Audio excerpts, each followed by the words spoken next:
Welcome, everyone. My name is Jackie, and I work for the Ann Arbor District Library, and I'm very honored to have this program here tonight. Thank you all for joining us, despite the weather.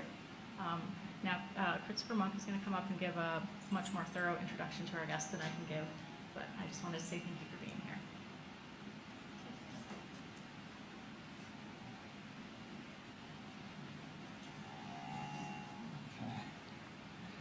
All right, great. Thanks so much for coming out tonight. My name is Chris Monk. I'm a faculty member in the Department of Psychology. So I want to thank Jackie and the whole library staff for coming out this evening in the rain.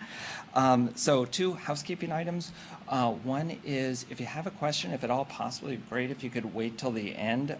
We are video recording and it just makes the video go more smoothly. And then also related to that, if you have a question, if you could use a microphone. I believe there'll be a microphone passed around. Is that how you'll do it? Okay.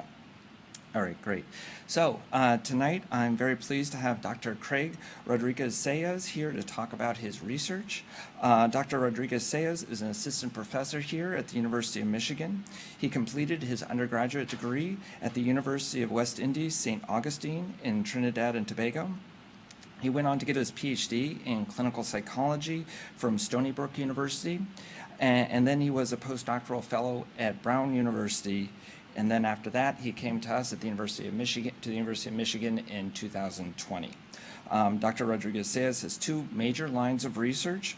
One line focuses on understanding the nature of psychopathology, and the second line investigates the ways in which stigma, discrimination, and marginalization impact people's experience of living with psychopathology. Dr. Rodriguez-Seijas is a recipient of many important awards, and I want to highlight 2 that he recently received. First, the Association for Behavioral and Cognitive Therapies Michael J. Kozak Award for Clinical Inquiry and Analytical Thinking. And the second is the University of Michigan Psychology Department Diversity Research Award. Dr. Rodriguez-Seijas' talk is entitled, as you can see here, Psychiatric Disorders and LGBTQ plus people, what it means to be a minoritized human. All right, take it away, Craig. Thank you. Thanks, Chris, and this is pretty powerful. And thanks everybody for being here. I'm Craig Rodriguez-Seijas. I guess I will just dive right in. The kind of big question that I guess underlies a lot of the research that we're doing in my own lab, which is what I'm going to be talking a lot about, is how does the context in which LGBTQ plus folks live contribute to their mental well-being? And so I'm hoping I can explain today a little bit of the background or maybe the philosophy of how I think about this and how kind of my own students, people I'm working with and colleagues kind of think through this, and a little bit as to how I got to maybe these questions based on some of my own experiences. So a little rehash of what Chris was, saying before. Born and raised in Trinidad and Tobago, so down from the Caribbean. This weather is not what I'm used to at all. I can't say I'm getting used to it. I just have to accept that I have to deal with winters from now on. Moved up in 2013. I did my undergrad at UE, University of the West Indies in Trinidad. And then I moved up in 2013 to Long Island. Stony Brook was where I did my grad school. And then part of clinical psychology, we have a year-long residency program and then a postdoc, and I stayed on at Brown. And the specific program I was in was Methods to Improve Diagnostic Assessment and Services, which I think encapsulates a lot of what I do, is thinking about how do the factors related to psychopathology impact how we assess it, how we think about it, how we conceptualize it as clinicians. And how does that maybe go awry at times when I'm thinking about marginalized populations, particularly LGBTQ plus populations, which are one of my personal interest groups particularly. I personally hold several marginalized identities, first and foremost being a first-generation student, an immigrant, a gay man, and being multiracial. And I mention these because I think it would be difficult for me to kind of extract the research from how these life experiences and perspectives impact how I think about the research, and how being a member of the community that I study as well impacts how I think through it oftentimes, and maybe where I have disagreements with my own field about how we typically talk about and conceptualize mental health challenges. So I'm a clinical psychologist by training, study classification, assessment, and stigma, and I have a deaf dog named Diesel, who I'm going to plug a little bit. It's him who's always in my way, always in the way, but I love him very much, so if if I try to write, this is what happens, and it's usually Monday to Wednesdays. I don't have to deal with him. He's somewhere else where I don't have to do babysitting.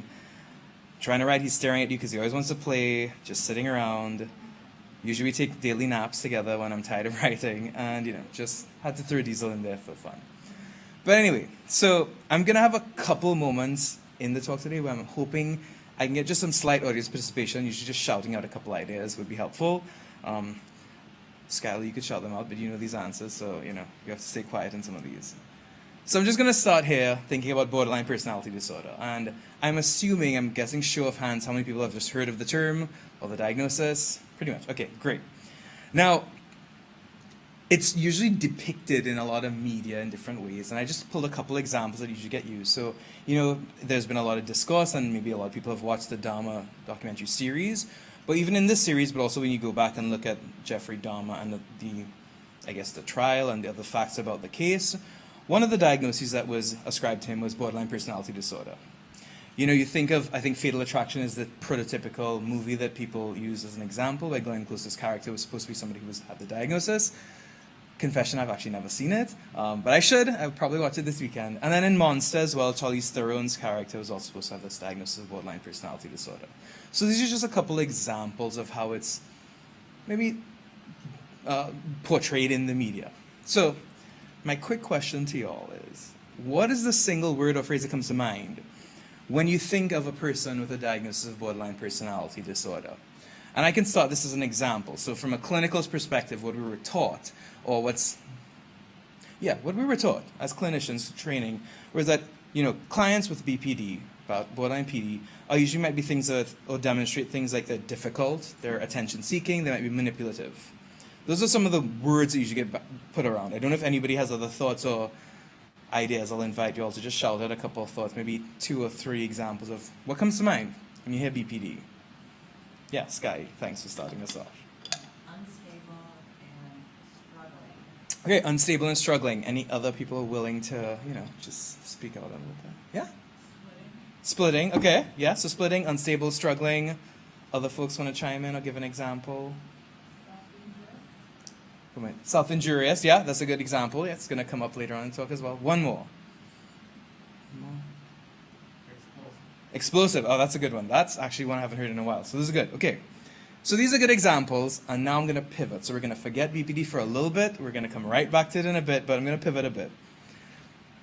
Generally, and this is kind of the background, we have decades of research showing that LGBTQ plus folks show health disparities, mental health disparities, when compared to cisgender heterosexual folks. In general, what that means is, when you look at proportionally, LGBTQ folks, plus folks, are more likely to be diagnosed with psychiatric disorders across the board. Many disorders across the board. And, this is a lovely, beautiful image. It does not matter that much. Basically, what it's trying to show is that each of these lines is a different study. And across all of these studies, those dots kind of beyond to the right are showing that the odds of being diagnosed with a psychiatric disorder, depression, alcohol use disorder, anxiety disorders, suicidality being ideation, perhaps intent, probably non-injurious suicidal behavior, non-injurious self-injurious behaviors, non-suicidal self-injurious behavior, thank you, sorry about that, is higher compared to the proportion of folks diagnosed or meeting those criteria in heterosexual cisgender folks. And then the one on the right is pretty similar, but it's also showing that even within LGBTQ plus populations, there are differences. So when you look at bisexual individuals, you actually find worse health disparities compared to monosexual, sexual minority folks. So it's still not a, homogenous group, but we're seeing these kind of consistent trends. One other thing I'll pull out, and this is a lot of work done by the Trevor Project, which I'm going to come up with a bit more of their work later on, is that you see in the last couple of years, pretty stable and high proportions of folks and youth, LGBTQ plus youth, showing high levels of anxiety symptoms, depression, pretty high levels of considering suicide, that's about 40% to 45%, as well as attempted suicide. So all in all to say, the health disparities are pretty robust finding across LGBTQ plus folks. Now, one thing I want to keep in mind is this framework, thinking about environmental situations. So the way I was taught, and I think maybe I should have said this before, a lot of my training was in thinking about how we classify and diagnose psychiatric disorders, and then thinking about what are the factors related to how they manifest among usually LGBTQ+, but also other marginalized groups. And because of that training, a lot of my thought process has been about what are the factors? What is the environmental circumstances that lead to negative mental health outcomes? And this is just a good model where you can think environmental circumstances interact with these minority status, so like an LGBTQ+ identity, creating certain types of stressors, and then those stresses are related to negative mental health outcomes. So an example I could think of is the environmental circumstances. We just have a general expectation in society that kids are going to be cisgender and heterosexual. And that's just propagated in many ways in the media we consume. It's just like the normative thing to see, the normative depiction to be portrayed. It's the normative kind of things that we do that many of us might be guilty of. I'm guilty of it probably at times because of, it's so common where, in young kids, you ask them, who's your girlfriend, who's your boyfriend, and all these kind of very quick expectations. How that comes into play is for a kid or an adolescent or somebody who's realizing that my sexual orientation isn't really heterosexual, there's this recognition that something's different here. And all these messages have been transmitted to me is that something's different, and I should say, this different thing might not be something that people regard well. So it creates a stress process. And that stress process is concealment. I need to conceal this, or I need to come out the closet. So we just had, International Coming Out Day last week, Tuesday. I always remember because it's my brother's birthday. So it was on the 11th. And that's a stress process. We actually have a lot of literature showing that concealment can be protective, but also could be related to worse mental health functioning. You can think about having to always consider, what do I tell somebody? How much do I let them know about the real me? Because I could get thrown out, I could get hurt, I could get discriminated against. And then that leads to negative mental health outcomes. So that's just one example, and we're going to come back to this framework in a little bit. But now we're going to come back to BPD. So returning to borderline personality disorder, and just doing a quick Google search, these were 3 images, the kind of top 3 that came up as just, when I type in borderline PD. And I don't know if there's any commonality that you all see among these images. Anything? What do you think? Nothing? Say that again? Fragmented, okay. Anything else? So fragmented. I heard a voice, but I don't know who said it. In the head, okay, yeah, that was kind of what was coming up, kind of a lot of the head, the mind. And I think that's how we think about psychiatric disorders or mental health challenges. It's in the mind. And we have narratives that we use, like, it can be chemical imbalances. I'm not saying these are wrong at all, but it's just how we think through these a lot of the time. So some of my own work and some other work has been that we find higher rates of, unsurprisingly, BPD diagnosis among LGBTQ+ populations. So we know that LGBTQ+ folks are diagnosed with BPD at higher rates than heterosexual and cisgender folks.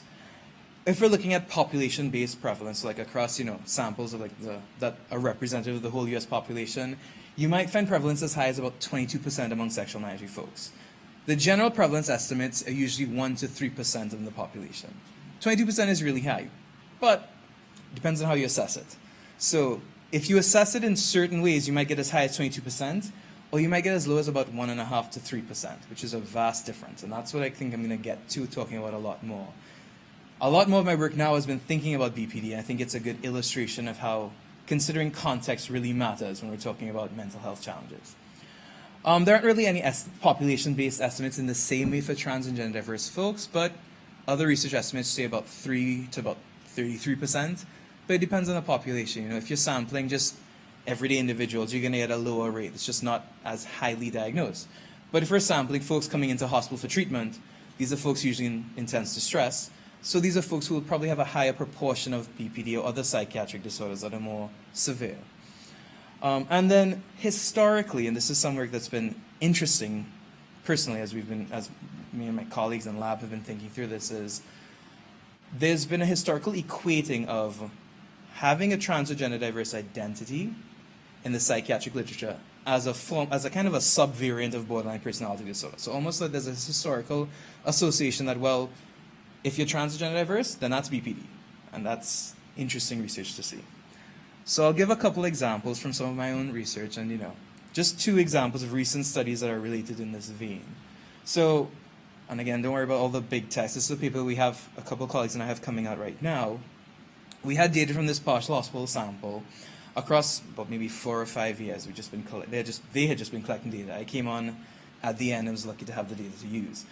But we were looking at and thinking about, well, we do have comparatively a relatively sizable trans and gender diverse population coming in for treatment. Can we understand what are the needs? How do the needs differ in terms of the types of diagnoses that are getting assigned to these clients? And these are people who are all getting a really comprehensive assessment coming in. I know because I used to do these assessments. It's like about a 3-4 hour assessment for the purpose of putting together a report that's helpful for clinicians. Like, you know what, here's a really comprehensive assessment of the type of symptoms they're going through, the context that they're living in and how these relate, and hopefully that helps streamline treatment more and more.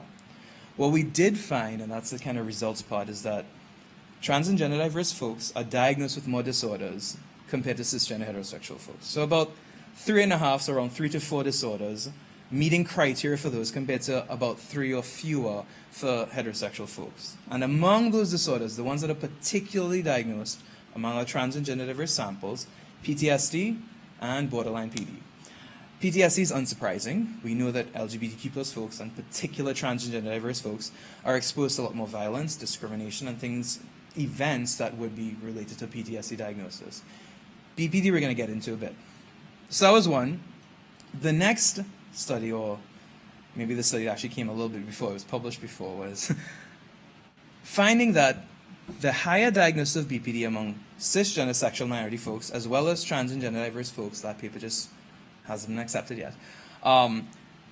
It's been interesting, and this was some of the work that I realized, or that kind of came out from my own internship and clinical experiences, was, as I said, I would be the person who does a lot of these assessments coming into the clinic, and then sometimes we might tussle with other providers where I would say, here are the diagnoses, and then they'd come in and say, oh, well, add BPD, and I'd be like, I did this assessment, I don't think it's appropriate. And we'd go back and forth. And I realized, one of the ways I've been thinking it is, because maybe because my training was so much in specifically with LGBTQ plus populations, the way I might have looked at items, or the way I might have assessed items relevant to BPD might have been a little bit different based on other people's training, who, the training with specific reference to LGBTQ plus populations is an exception rather than a rule. So I'm going to get into some examples. What we were looking at here was saying, all right, well, sexual minority folks get a BPD diagnosis more often than heterosexual folks. Is it because they just have more of these maladaptive personality domains that are supposed to go with BPD? All right, well, if we make that wash out, we control for that, we're still seeing this discrepancy. So it's suggesting to us, at least, that, well, there seems to be some kind of bias at the provider level, that people are just more likely to give a BPD diagnosis regardless of what clients are actually presenting with.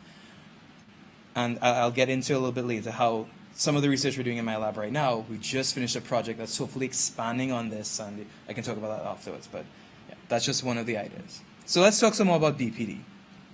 When you think of borderline PD, it's a diagnosis that carries a lot of comorbidities. So remember that first study, well, the last, one of the previous two. We find that people diagnosed with BPD usually meet criteria for several other disorders. It's a disorder when people receive that disorder, there's usually a lot of functional disability and impairment related to it. There's literature showing that folks with a diagnosis of BPD, there's also burden on caregivers and loved ones. And then you think of the criteria, some of the things that came up. High rates of suicidal ideation, suicidal behavior. It's a diagnostic criterion of BPD, so it's not surprising. Emotional instability, so a lot of mood, and one of the things people talk about is these kind of mood fluctuations. Identity disturbance, so having difficulties knowing one's identity. Impulsivity. Interpersonal relationships. So that's kind of the colors or the ways we think about BPD. And these are kind of smattered across the 9 criteria. So when you think of BPD, I'm just throwing them in there. How we diagnose it is, for somebody to get the diagnosis, they're supposed to meet 5 of these 9 criteria. Any 5. So you have efforts to avoid abandonment. And again, it's not just a one-time thing. It's supposed to be a history of engaging in behaviors that would align with these criteria. The idea is a personality issue, which we're going to get to in a little bit, or my thoughts about personality and how it's assessed. So efforts to avoid abandonment, intense and unstable interpersonal relationships, identity disturbance, impulsivity in at least 2 areas. So usually you might think of like spending or sex or substance use. Recurrent suicidality, meaning habitual or problems with suicidal ideation, suicidal behavior, self-injurious behavior. Affective instability, so a lot of mood reactivity. Chronic feelings of emptiness, inappropriate and difficult to control anger, and then dissociation. Right, so now we're back to this model again. One of the things that comes up, or that came up, was, at least in my mind, that a lot of the environmental circumstances and the context that LGBTQ plus folks exist in can reasonably be, or there's literature that reasonably would support them being associated with behaviors that could map onto the BPD diagnosis. And particularly, I think of 5 of those criteria. I'm going to go back. The first 2, efforts to avoid abandonment and interpersonal relationships, identity disturbance, impulsivity, and suicidality. And one of the arguments that we've been thinking about in my lab and with colleagues is that a lot of these behaviors that map onto these first five criteria can conceivably be related to the stigma in the environment that LGBTQ plus folks experience. The next part is, does that mean it's BPD? So that's a still ongoing question in my mind, but we'll get to that in a bit. So let me just talk a little bit about that. Abandonment and unstable interpersonal relationships. Well, I pulled out one of these NPR articles that was related to the pandemic. Home but not safe, where some LGBTQ plus folks face rejection from families in lockdown. When you're in lockdown, you're locked in the house with these folks where being at home might not be a space where you can be out, where it's safe to have your family know about these experiences. So it means you have to engage in a bunch of behaviors that could disrupt, interpersonal relationships. We know that attachment avoidance is associated with poor relationship functioning. And I know a lot of people, when we think of attachment, we're thinking of childhood, and it's related to all these really, young things that young processes we develop in really in childhood that last throughout the lifetime. But there's some research that would suggest that even in adolescence and into young adulthood, attachment can be changed and in response to parental rejection. We know sexual minority folks, and I would assume, but this research has really come out of sexual minority populations, I would assume this applies for gender diverse folks as well. They show less secure attachment to parental figures than heterosexual folks, as well as than their own heterosexual siblings. And among parents, at least one study I found so far, and there are probably others, parents show lower affection for their sexual minority kids compared to their heterosexual and I would assume cisgender kids. And there are transitions to insecure attachment that are related to parental rejection. So this was a really good article, and this was work done by Stephanie Cook, I believe at CUNY, if I remember correctly. But I just pulled one from one of her articles. This was a study about young gay and bisexual men's attachment differences based on religion and based on parental reactions to their coming out. And this was how she described going from secure to insecure attachment. And many of the young guys that they had in their sample transitioned from secure to insecure attachment, described having loving relationships with either one or both parents during early childhood, but distanced themselves within adolescence and young adulthood due to the perceived lack of acceptance and or social support during the sexual orientation disclosure process. I can even give a little personal anecdotal example. As a gay man growing up in the Caribbean, as a maybe gay adolescent, from a very Catholic family, there was the expectation that if my family knew this, there would be some really detrimental outcome. I might be thrown out the house. I don't know. I don't know. There was just some nebulous, terrible thing that could happen. So what did I do was kind of think of all the ways to make sure I was safe, which meant staying, concealed, creating a network, kind of closing myself off to relationships with my family at that time, because I wanted to make sure, if I got rejected, it won't hurt that much. I mean, I say that now. Now we have a really great relationship, and we've come through a lot of stuff together. But that's just how this shows up. And you can think about these expectations of rejection and this having to navigate this kind of concealment or the closet with family, with friends, in many different situations as impacting the ways people interact in interpersonal relationships, in romantic relationships, how they navigate them, how you navigate getting what you want. The way I think of this sometimes clinically with people I work with is if you have this history of always having to hide your true self, your true emotions, your true wants, how does that then impact your being able to function in a relationship where you need to communicate with your partner what you need? It presents a lot of difficulties. So it's possible, in my mind at least, theoretically, that this could map onto unstable and intense interpersonal relationships. So that's just one example. Let's talk about identity disturbance. The question is, what is that? Usually when we're talking about identity disturbance for BPD, I pulled this little quote, identity disturbance is a term used to describe incoherence or inconsistency in a person's sense of identity. It could mean a person's goals or beliefs or actions are constantly changing. One of the issues that came up for me when I was thinking through this is the assessment tools that we have for assessing BPD, for example. The gold standard tool, when it comes to identity disturbance, there are 3 questions. One of the questions, which at least the site I was at, we stopped using, was, do you often think that you worry about your sexual orientation, that you might be gay or bisexual or lesbian? So I mean, if that's a question on its head by itself, you're already biasing who's going to get identity disturbance. But you can also think about how people otherwise might assess it. When we're thinking of do you have a core identity, you might ask questions like, you know, do you feel like you're the same person across situations? Do you feel like you have to change a lot based on the situation? That's one way of thinking through it. Like, I don't have this core sense of self. I feel like depending on who I'm with, I'm so different. But that could be really functional for sexual and gender minority folks, for LGBTQ plus folks who need to worry about other people's perceptions. So things like having to change the way you dress, the way you speak, kind of like code switching in the situation to be safe. So whereas we might think of identity disturbance as that being an issue, I might think of that as a functional behavior. Might be associated with distress in different areas. But again, when I think through it, I think this is rooted in the environment rather than something internal to the person, that they just have a flawed identity. Okay, impulsivity now. Well, we know that from the literature, higher substance use among some LGBTQ plus populations, not all. There is some research that shows that substance use disparities are related to structural stigma. So, for example, when people experience discrimination or stigma, other forms of marginalization, you see higher substance use outcomes.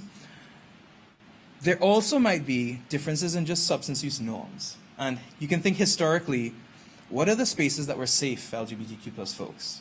They're usually bars, clubs, places where substance consumption is more normative. This could be related to just differences in substance use. Thinking of sexual behavior, there could be also differences in sexual behavior across groups. So I often think of, and even within the LGBTQ plus populations, with all the clients I work with, we're coming from this very heteronormative perspective about sex, kind of religiously based. But if you're in a community that doesn't fit into that mold, that's maybe less impacted by that mold, the sexual norms could be quite different. So the way impulsivity sometimes is assessed for BPD is kind of a check-off box. How many times have you had a one-night stand? That's one of the items. What's the right number? Like, this is there is no cutoff score on the measure. It's kind of the clinician's judgment to decide. So the question becomes, what's the right number? And how is your decision about what's the right number impacted by your own personal experiences? Like, for me, as a gay man in a different community, the numbers to me might seem normative, might be much higher than somebody else who's maybe coming from a more conservative or Christian or heteronormative background. But it has implications for how we're diagnosing people. There also might be differences in what we consider as sexual behavior and what we think about as problematic sexual behavior, which I'm going to come to in the end. I'm also plugging this little movie I told Jackie about earlier that they're going to try to get in the library. It's really good. It's called Cuatro Lunas, so 4 moons.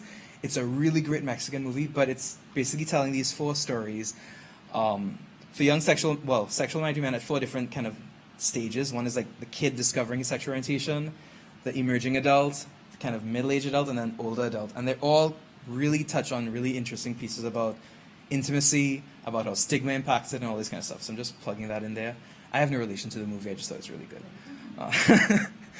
All right, so we have 4 so far: unstable interpersonal relationships, rejection sensitivity, impulsivity, and I forgot the last one we just did. Right, identity disturbance. Suicidality. And this is one of the most robust findings, unfortunately, that LGBTQ plus folks particularly show higher rates of suicidal ideation and behavior, particularly trans and gender diverse folks. I'm just going to present 3 slides from the Trevor Project's national, these are from the results. Every year they do a national LGBTQ plus youth mental health survey. So these are just some of their findings. 42% of the youth they had assessed, or were in the survey, seriously considered attempting suicide in the past 12 months. More than 50% of youth, about 52% to be exact, who enrolled in middle or high school reported being bullied either in person or electronically in the past year. And folks who reported being bullied reported up to about 3 times greater likelihood of odds of attempting suicide. So, again, when we think about the structures of the systems that LGBTQ plus folks exist in, bullying, victimization, not yet, hold on, all these other pieces, they're related to these outcomes that come on to BPD, or how we think through borderline personality disorder diagnosis. All right. So which comes down to me saying, understanding environments in which LGBTQ plus folks exist helps with understanding their psychological well-being. And now we're coming back to BPD a little bit. So hopefully this is starting to make sense. But all this is kind of getting down to an article that myself, my colleague Brooke Rogers and my current grad student, Cheyenne Asadi, have coming. It's accepted. It'll be in print, I think, in early 2023. It's a special issue in this journal about personality disorders and about issues facing them. And we were thinking to ourselves about, well, what about the issue about how we define PDs and how this sometimes seems to mismatch with the way that, for example, we were taught to think about and conceptualize mental health challenges for LGBTQ plus folks. So just a brief aside. Brooke and myself, we were both grad students at the same time. We were actually both therapists on this first randomized controlled trial for an LGB affirming psychotherapy. I was the New York branch, she was the Miami branch, and then we ended up in internship and residency at Brown together. So we've actually got really close. And Brooke does a lot of actual clinical work with a lot of sexual minority folks. Cheyenne, who's my current student, also a lot of interest in sexual minority populations and measurement issues. So we kind of thought together we could think through some of the issues that we had in our minds that maybe plague us, and some of the thoughts I've been having since working and seeing how BPD is kind of diagnosed. And yeah. So, all right. In the field, personality disorders are thought of as something related to a constitutional defect. That's how I would generally describe it. The idea is that personality disorders cause distress and impairment. They're related to some aberration in the normal development process. So the problem is that personality did not develop normally among individuals who meet diagnosis for personality disorder. And we think of the impairment in personality functioning. So there's your personality is impaired is what gives rise to the disability that's the personality disorder. When you go back kind of historically, and this is something that was interesting to me as well, on the left, right, for y'all, there have been some conceptualizations or theories that personality is kind of both a mix of what you're kind of born with, your constitution, but also the environment you exist in. And while there's some of that's like Freud, Lazursky, our field, the clinical psychology and the psychiatric field, has really overwhelmingly continued in this neo-Kraepelinian approach, which is an idea that personality, and I would say even psychopathology or mental health challenges, are resultant from some constitutional defect of the individual. Now, conceptualizing personality disorders as an inherently due to some constitutional, some problem of constitution impacts how we assess and treat LGBTQ plus populations. So here's where I'm gonna illustrate a little bit with a couple examples taken from just clinical observations and I guess maybe places where I felt frustrated. And these are examples taken from many different cases.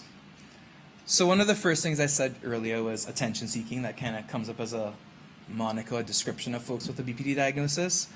So examples of where I've seen this clinically is, an individual who has a BPD diagnosis who was a victim of sexual assault has been hesitant to reduce interactions with the perpetrator in certain ways. So hesitant to maybe block the number or go to the police or avoid bars or places where the perpetrator might be.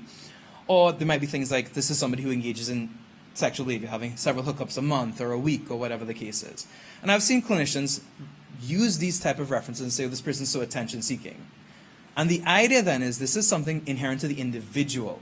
This craving and need for attention leads to these behaviors. Okay, cool. So the idea then would be if we deal with this attention-seeking nature of the individual, that should help resolve some of these. Here's where, at least my thinking about personality disorders, and about just, I'm using personality disorders and BPD here as just an illustration. I think it's a good illustration, but I think this kind of really summarizes the framework that I've been taught to think about for any kind of psychiatric problems a lot with LGBTQ plus folks or anybody from a minoritized background. Think of BPD, again, we talk about suicidal ideation, talk about emotional regulation, talk about sexual compulsivity. I'm going to use mainly suicidal ideation and sexual compulsivity as examples and how we get to attention seeking. Now, for suicidal ideation, for borderline PD, the description is that suicidal behavior or ideation or these kind of behaviors are usually precipitated by threats of separation or rejection or by expectation that the individual assumes increased responsibility. So the idea is this kind of manipulative. The suicidal behavior is in a way to get something from another person. That's usually how we're supposed to, or how we think about suicidal behavior in individuals with a diagnosis. Well, back to some stats. Again, from the Trevor Project, 42% of SGM, so sexual and gender minority youth, contemplated suicide in the past year. This is the most recent mental health survey from last year. 20% of black SGM youth attempted suicide, and 94% of SGM youth reported politics negatively impacting their mental health. I put that last point because you can think of the narratives that are going on right now, particularly for transgender diverse folks, where characterizations of your sexual behavior, your sexual attraction, or who you are equated to things like grooming and other negative connotations. An alternate way of thinking about suicidality, and some research has pointed to this within LGBTQ plus folks, is that among sexual and gender minority folks, you could also think of suicidal behavior ideation as a coping mechanism. A coping mechanism to deal with the feelings of constant or chronic entrapment and hopelessness, rather than necessarily this attention-seeking kind of variant. It's a slightly different way of thinking about it, but I think it's sometimes fundamental. So I can think of clinical examples where, somebody who might be unfortunately referred to as a frequent flyer in some hospitalization programs because they're showing up because of, every so often there's a spike in suicidal ideation. And this might lead people to think, oh, this is an attention-seeking person, this is BPD, and it very well might be. On the other hand, there might be cases where sometimes there might be some function to it. For some cases where a person exists in a high stigma environment where there is no escape from it, this functionally might be the only place to feel safe, which is a very subtle, but to me a fundamental shift in thinking through this. Another example, sexual compulsivity, has comes up. And so some work has been done, or in the newest international classification of disease, I'm in classification, so I think a lot about what we're talking about. They put forth, I think, I'm not sure if it's finalized, but the proposal was to put in a compulsive sexual behavior disorder kind of diagnosis. And this was some work from Todd Jennings. I can't remember where Todd is right now, but he's a first year, probably now second year grad student. But it was interesting. What they looked at was, these are the criteria for that compulsive sexual behavior disorder. Meaning there's a problem with sexual behavior. I'm just zooming into one to make things a little simple. And the criterion is on the left. The person continues to engage in repetitive sexual behavior even when the individual derives little or no satisfaction from it.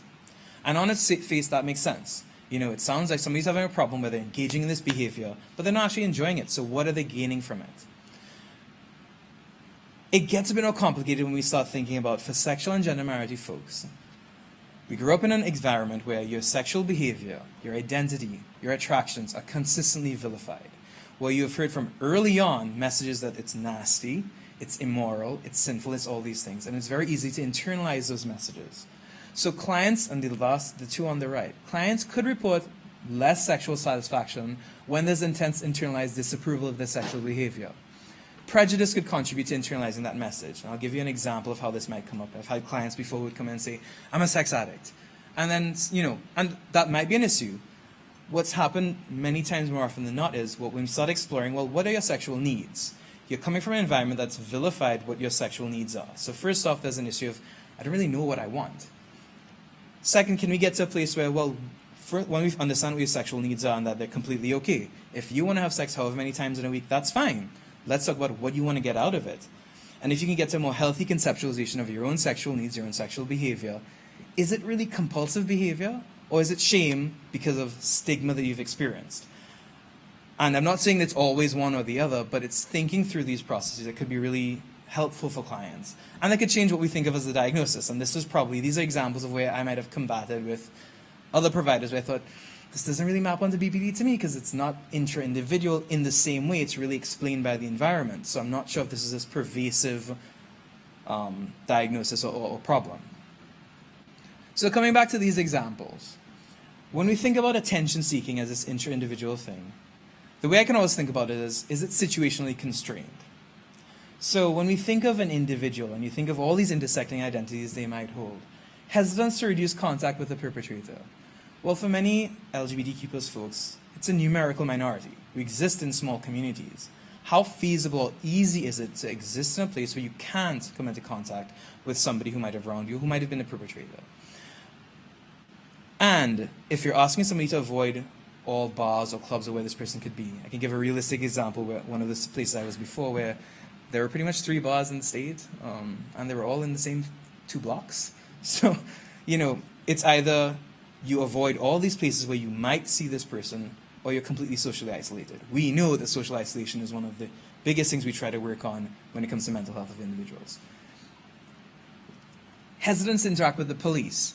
Well, one, if it's a guy, for example, there's, I think anybody, there is that issue of masculinity, and if you're admitting being a victim of sexual assault. And I give an example from Trinidad and Tobago, where I'm from, where a few years ago, there was a guy who went to police to report this and was ridiculed and made fun of. And he ended up suing the state and won a court case and all that. But there's that hesitance. You can also think, if there are intersecting identities, like being black or a person of color in the US, it is objectively dangerous to interact with the police. So before we think this is attention seeking, this is a person craving attention, we might consider, well, what are the situations that constrain them from actually being able to engage in behaviors that maybe you want them to engage in, but that might be easy for us as clinicians who come from a completely different background versus the person we're working with.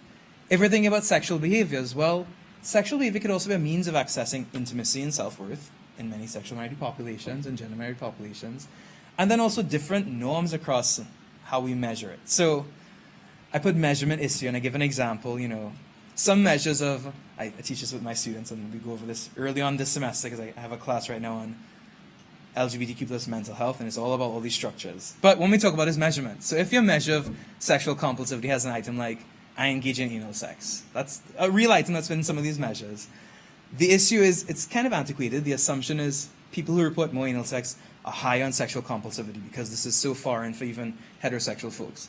We know it's not that non-normative for heterosexual folks as well. But more importantly, if you're using this measure on sexual minority folks, for example, well, for some subpopulations, this is completely normative and one of the major ways of having sexual intercourse. So you're biasing the measure already, and you're not considering, is this sexual compulsivity, or is my measure just not really appropriate for certain populations? Okay. So what we were arguing in this article, I think, pretty much is that while a lot of times personality disorder is thought about as within the person, it's impossible to not think about all the different situations and constructs and contexts that impact that. So the wider environment, like the laws and the legislations in a specific place that the person exists, that might impact their behavior. For example, if you exist in a state or a country where engaging in same-sex relations is illegal, and depending on the types of penalties for that type of behavior. What about the smaller community? If you exist in a place where there's a very strong, maybe religious affiliation, and maybe the religious affiliation is particularly, the word that comes to mind is caustic towards sexual minority populations. Maybe there aren't opportunities for persons to find affirming religious groups. And then interpersonally. All right. So which brings me to the definition of PD, and this is kind of what we've been thinking through, is that it's usually an enduring pattern of an experience that deviates markedly from the expectations of an individual's culture. I am not saying, and I never want to be saying, that the culture of LGBTQ plus folks is one of pathology. That's not what I mean. But how much does such an individualized diagnosis really fail to capture important environmental pieces? And if the definition is that something's flawed about the individual, about their personality, is this then a personality disorder? When we go into this article, we actually talk about that when you look at all the criteria in the DSM for PDs, we don't think, if you're thinking of all these situational constraints, we don't think a PD diagnosis is usually appropriate in many cases, also part because of all the stigma it carries. To what extent does this larger narrative just absolve itself from talking about the environment? We often talk about disparities, like there's higher rates of depression, higher rates of anxiety, and we stop there. Rather than, yeah, there's high rates of this, but these are completely understandable when you think of the stigma that LGBTQ plus folks experience day in, day out. So what does it mean to be a minoritized human? It's kind of hopefully bringing it all together. The environment is built in a way that chronically sends a message that who you are is not normal, it's deficient, it's something bad. Living in such an environment has far-reaching consequences. LGBTQ plus folks, we find ways of existing and dealing with that. Ways that are entirely functional in some contexts and distressing in others. So this is one of the things coming in when I'm working with LGBTQ plus folks, is understanding this behavior, which might be distressing right now, was actually something that saved you a while ago. But we can accept that and learn what, in the context you're existing right now, maybe it's not as functional now, let's think about how we can change things. And then ignorance of this has important implications at the provider level. So that example I just gave is a subtle shift in framing. A lot of acceptance-based kind of approaches might be from an example or done from a standpoint of, you know what, maybe you're a person who just is more emotionally vulnerable, is more reactive, and that's okay. And that's completely a good way of addressing things. It's helping the person realize, I'm not a terrible person, this just might be who I am, and accept that. I think that's helpful.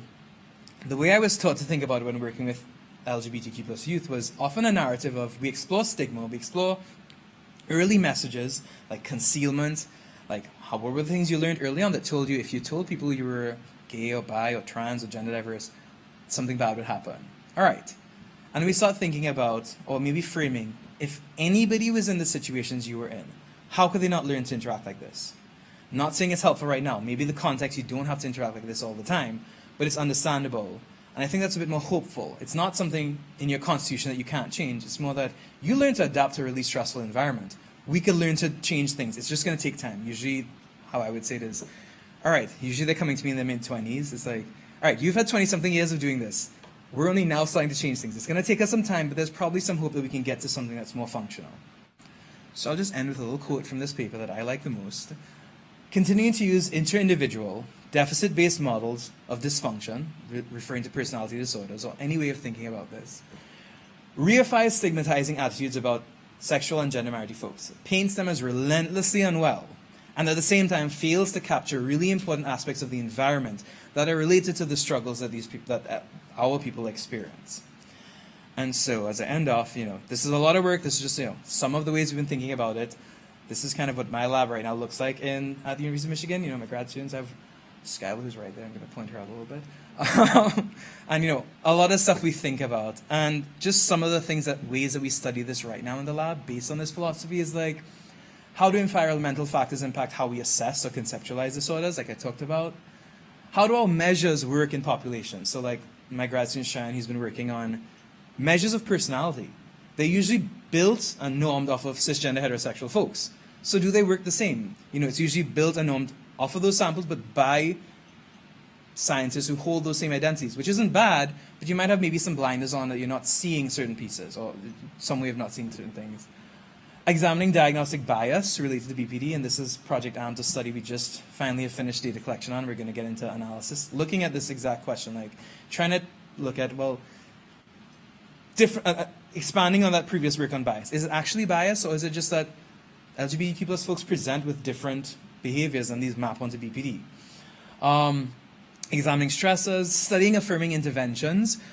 This is more with colleagues I work with. I'm not an interventionist, at least not at this time, but I've worked on on some of these interventions and been like a therapist in one RCT that the results show when you use an LGBT affirming intervention, it's actually pretty effective, and particularly more effective for even folks who hold other minoritized identities. Like what we were just finding out, I hope this article gets accepted soon, is that it was a study of the young gay and bisexual men, and that an intervention that's really built on understanding these environmental ways that confer risk, it's particularly useful, was associated with particularly better outcomes for our black and brown participants, which I think was really helpful. And I think it's because a piece is we allow that foot in to talk about discrimination, about marginalization, about how being racialized as non-white within the U.S. could also impact health and impacts all these different areas. So I'm excited about that. Just some other acknowledgements, people working with and people who have been supporting our research. And that brings me to the end of my talk. So thank you. I'm going to throw Diesel in as well. And any comments or questions are welcome. Thanks, y'all.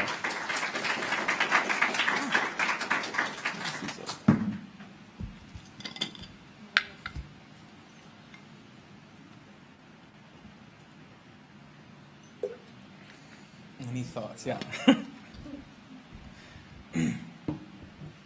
Well, thanks so much, Craig. That was really great. I was just wondering, so it's really helpful to see your future plans for research, but I was just wondering more practically what the thinking is. I mean, it's my read from this is that there are obviously biases coming in and with the diagnoses often, particularly for borderline. And I was wondering, like, if there you have specific thoughts or suggestions how to reduce that as much as possible. Yeah. So this is where it's been tough. So I don't, this is just a couple studies so far suggesting there's some inclination. I don't know if it's bias, and we've been thinking a lot about this because, on the one hand, and this is where it's been tough for me as well, is that on the one hand, this diagnosis usually carries a lot of stigma from providers, from just general population, from people in you think of all the words that came to mind when you just hear this diagnosis. These assumptions we make about people who have a diagnosis. With those 9 criteria, you only need 5, which means there are over 200 constellations of different criteria. And two people could have the exact same diagnosis, only share one criterion in common. So there's so much difference.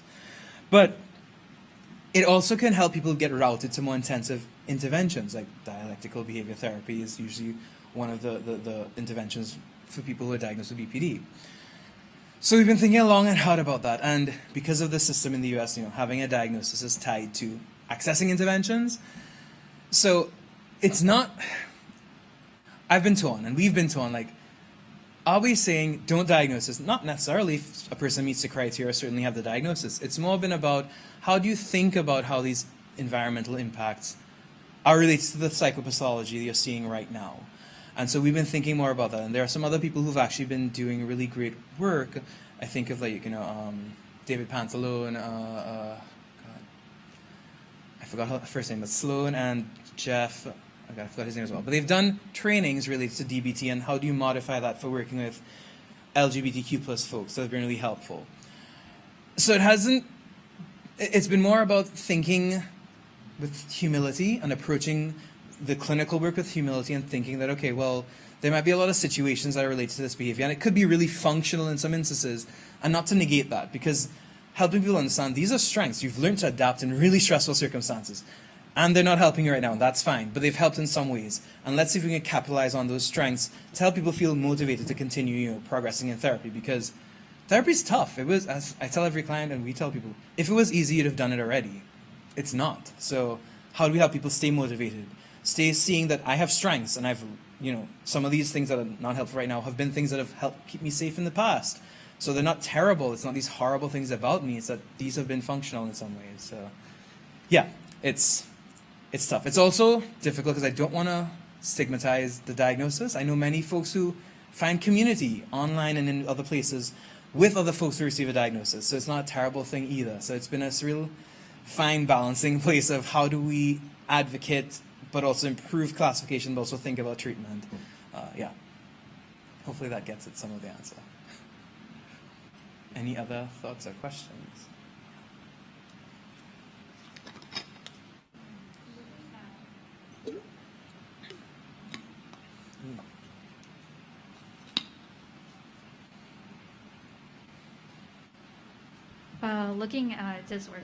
Looking at like your earlier slides when you were explaining that in the field nowadays it's more of an individualistic approach without like consideration for the environment and context a person exists in.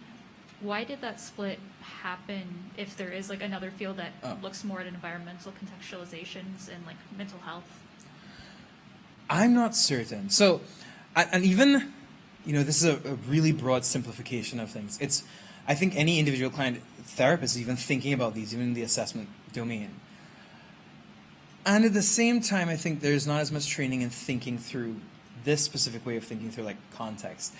The clinical psychology field and the clinical science kind of model has really been based on this really getting control and this assumption that the things people experience might be intra-individual. I don't know how historically we kind of came along in the Kreplinian approach. When I look at like the diagnostic manual, for psychodynamic diagnostic manual compared to like the DSM, there is a lot more language that's kind of hesitant about thinking about context. There was a line that I love in the manual, and I'm trained as a cognitive behavioral therapist, so this is all new to me. But there's a line that says, under sufficient stress, if I remember correctly, any of us can seem borderline or even psychotic. And I thought that's actually really good, really true when you think about it. So I'm not sure why, but it's just descended that way. Like the early DSMs, the language was like personality disorders are based on a defective constitution. That language has been removed largely from like the current DSMs. It doesn't state that way. But I do believe that the way we've kind of been taught and the way we think about it, it still carries that flavor. Even though within the DSM, like when you're diagnosing any disorder, you have to think about, is this explained by the environment or the stresses or things like that? And so when we were thinking through that, we're thinking, well, if you look at these criteria and think, oh, these are based on stresses because of stigma, because of sexual orientation or gender identity, to us it doesn't make sense, or to me it doesn't make sense to add a BPD diagnosis, because it's either we change the definition of what the personality disorder is, or we kind of stay true to it. And then what worries me is the way that stigma manifests. And I can give an example, it happens to all of us. I used to do all these assessments, which means I know the client I'm going to assess that morning of. I'd look in the chart and kind of just get some ideas about places I might want to expand upon during the assessment, places I want to look into more. And if I saw BPD in the chart, my immediate thought was, oh God, this is going to be long. And, I had to kind of catch myself like, oh, this is how stigma works. This is, an immediate assumption that is not grounded in anything other than this is a stereotype about the diagnosis that I'm carrying as well. So, yeah, I don't know why it's come across that way. Like, kind of creating this article was me doing a deep dive into like personality kind of research and the historical associations. But that's just where we've kind of gone as a field. Yeah, hopefully that answers some of the question. Thank you.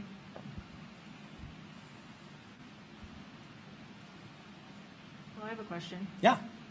I think I read somewhere that there's movement towards taking more like a percentage of the 9 criteria and looking at the whole instead of, you must meet 5, but it doesn't matter how much you meet each 5. Yeah. Is that something that you think would make an improvement in So, let me think. I mean, people, even sometimes when people don't meet all 5, you'll see like in charts borderline traits or things like that you might see. And I've seen that quite often. And I think what people are trying to communicate is BPD is associated with a lot of distress. So they're trying to communicate there's a lot of distress this person is going through, perhaps. I don't know if shifting to the criteria, a lot of the work that colleagues and myself in the field are looking at now is, well, the criteria, we're supposed to assess one thing, but are these really getting at the dimensions? If I'm asking how many people they're having sex with, is that really disinhibition or impulsivity, or can we actually create measures that get at those underlying dimensions? So there's a movement, and right now I'm part of a team reviewing that evidence about these alternative models that are supposed to be of these personality variants. There are still questions about, well, are we assessing those personality variants in the same way across groups? And I personally think that's a better way of thinking through it rather than these like individual criteria, because when we're treating people anyway, when we're doing clinical work, we're really thinking of what's the underlying thing. Like, yeah, all of these are just behaviors we see, but what's underneath it? What explains that? And what's the thing I actually want to target? So if somebody is engaging in like, let's say sexual behavior that confers risk, you might think of impulsivity, but then I might think this is a young gay guy who's also has social anxiety, is also very unassertive. I don't think of that as impulsivity anymore. I think of that as, oh, this is somebody who's really anxious about being rejected. And so the sexual behavior might be a difficulty to say, I want to engage, I want to do this. I want to use a condom, or I want to, have a relationship, or whatever the case is. And the outcome, yes, might be this sexual risk behavior that we think of as impulsivity, but the way I conceptualize it is more like, oh no, this is anxiety. This is a difficulty with saying what you want because you're scared to get rejected. Different treatment approaches there. So again, trying to, I think, and my bias is this is what I study, so I'm in the camp of, yeah, let's move towards those dimensions instead, is thinking about, can we figure out those underlying dimensions and use those instead of these criteria that might not map on appropriately in the same way across these dimensions. So that's like the other line of research, like, how do we classify psychopathology? How do we think through it? Yeah, the numbers themselves, I don't know if the criterion counts make that much of a difference in that way. Thank you. Yeah. I think we have a question. So thinking about the criteria, it seems to have a lot of overlap with PTSD, especially the chronic trauma, right? Mhm. And so are the heterosexual individuals, are they just not getting diagnosed with anything? Are they more likely to be diagnosed as, complex PTSD? Or is there something going on as far as they're getting some benefit of the doubt, that it's that instead? So that's the thing, I'm not certain.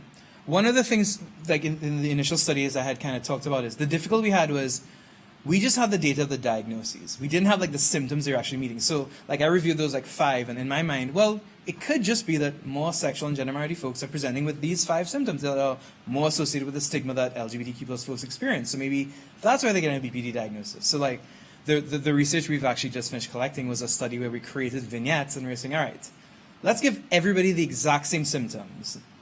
And now we're going to see our providers giving a different amount of BPD diagnosis compared to if it was a heterosexual vignette. The vignette was a heterosexual patient versus we had a heterosexual guy, a cisgender gay man, and then a trans femme woman as the 3 vignette conditions. So we finished that data collection. Now we're going to look at it. I'm hoping that there's no difference, Because then that would mean to me, you know what, it might just be some populations are presenting with specific behavioral or specific symptoms, and that might be why we're seeing discrepancy, rather than, oh, they're just more biased. So I'm hoping this is one of the studies where I hope we actually find no result, and I'll be very happy. Hopefully it gets published because we have no result. But that's what we kind of want to think through. Regarding the PTSD piece, it's not that heterosexual folks aren't getting diagnosed with it. It's just that the proportion of folks at least presenting for this clinic, and that might be a piece of, well, the folks presenting for this clinic are usually going to be in high distress.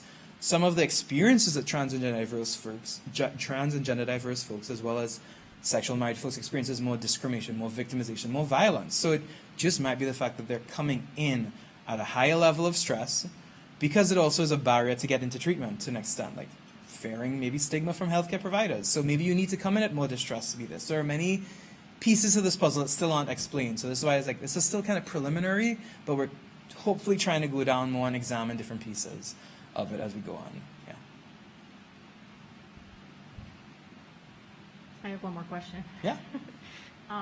If someone were in a position where they felt that they were being discriminated against by a healthcare provider under the circumstances where you have a certain diagnosis, what would Yeah. you recommend as far as advocating for yourself?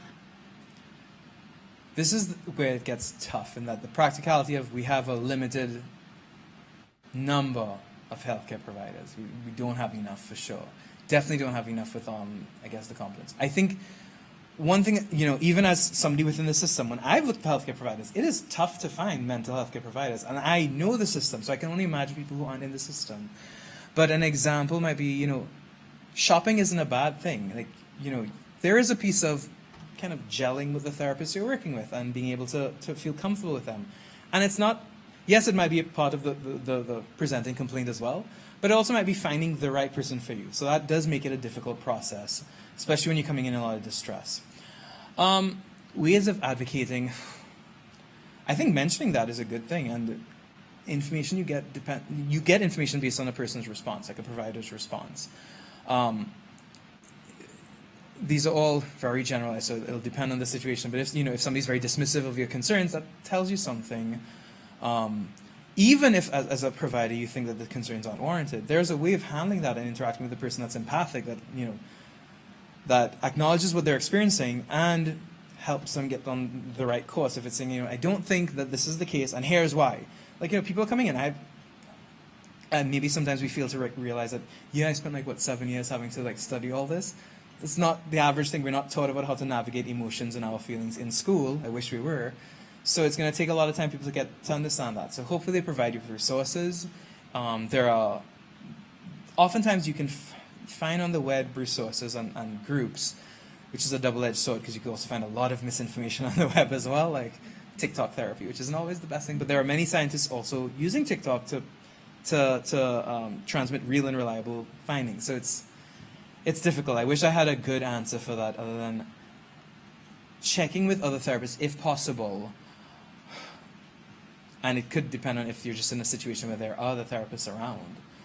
But also doing homework. You can ask therapists. You can, when people are shopping for a provider, most people should usually be able to contact them and say interact with them somehow, or even the first couple of sessions talking about what you're coming with, and asking what is their experience or their expertise, and working with LGBTQ plus folks, or working with folks with whatever you're experiencing with, or how do they think through that. And they might not have always had experience working with the same population, but how they answer that could give clues. Like, are they taking your needs seriously? Are they communicating to you that, this is something that's a little different for me based on my experiences. At the same time, I'm committed to finding the resources I need to find, and we're going to think through that together.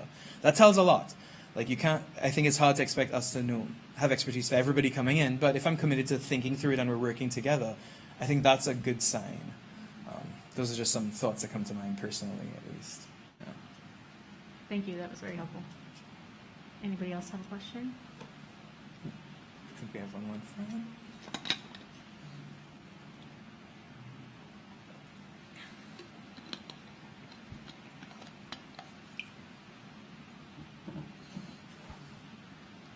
So we always talk about that. So there are disparities or disproportionalities of the mental health between LGBTQ people and non-LGBTQ people. Mm-hmm. And so including the borderline personality disorder, and we have like tons of research has shown that like the anxiety, depression, and all the other like mental disorders, we have that difference between those two groups of people. And so, and today I learned a very important fact. So this diagnosis, it might be biased. So for me, I'm thinking about a thing. So, so on the one hand, we know that this group of people, they are facing a very risky environment, and they may be, it's true, maybe they are suffering more trauma, so that makes they have a higher level of depression or anxiety.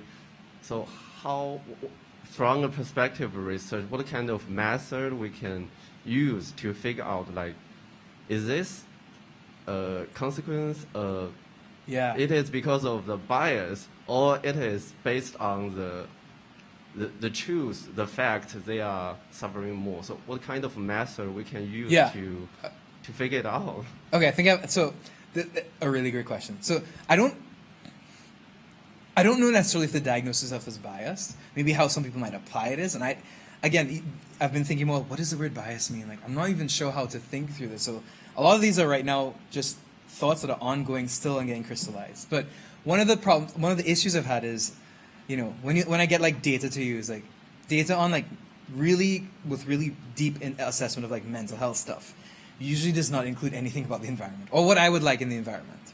And then researchers who look at the environment usually have more surface level kind of assessments of mental health. So I'm in this position where, damn, I can't use either one. So right now we're actually finalizing a project that we're hoping to launch within the next few months that we really want to look at, and in the data set assessing how these structural or environmental stresses related to sexual and gender minority identities and how those might map onto well, really BPD symptoms, but other forms of psychopathology across time.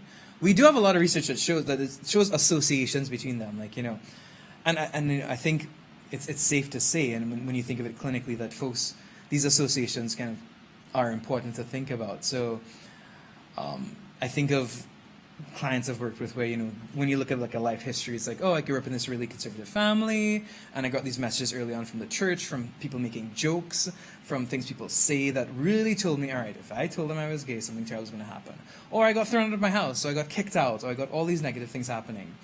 So a natural reaction would be to be kind of hesitant or be very careful about who knows what pieces of information, to somewhat be anxious about and expect that rejection will happen somewhere along the line. You can see how that maps onto things like social anxiety or other anxiety types of disorders. So there's sometimes a feeling in my mind like, where does it come from? I don't know if it matters as much.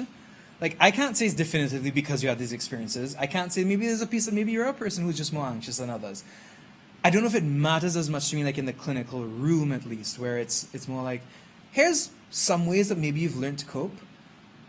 I can't say which one is the cause, but what we can think about is how can we make life different? How can we think of maybe habitual ways of behaving that aren't necessary every single time? Like maybe in some circumstances, there are some communities we can find where you don't have to be as anxious about them knowing you as the real you.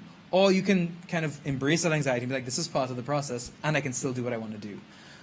So on the research end, it's sometimes challenging because also like, I don't know if we can, I really don't know if we can distinguish them that in such a crystallized manner.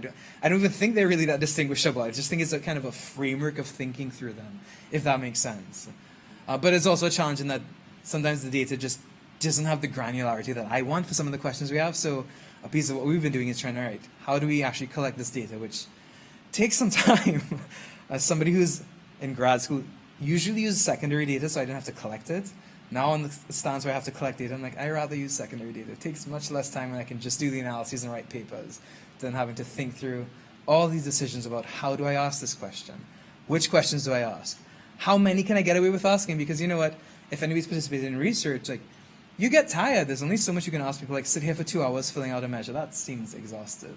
So yeah, these are all the things we have to kind of think through all the time. Thank you. Cool.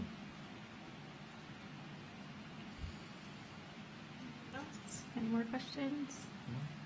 Oh, it doesn't look like it. Okay. Well, I want to say thank you so much for your presentation tonight. It was really enjoyable. And thank you all for your very great much. questions. Thanks for having me, everyone, and thanks for showing up.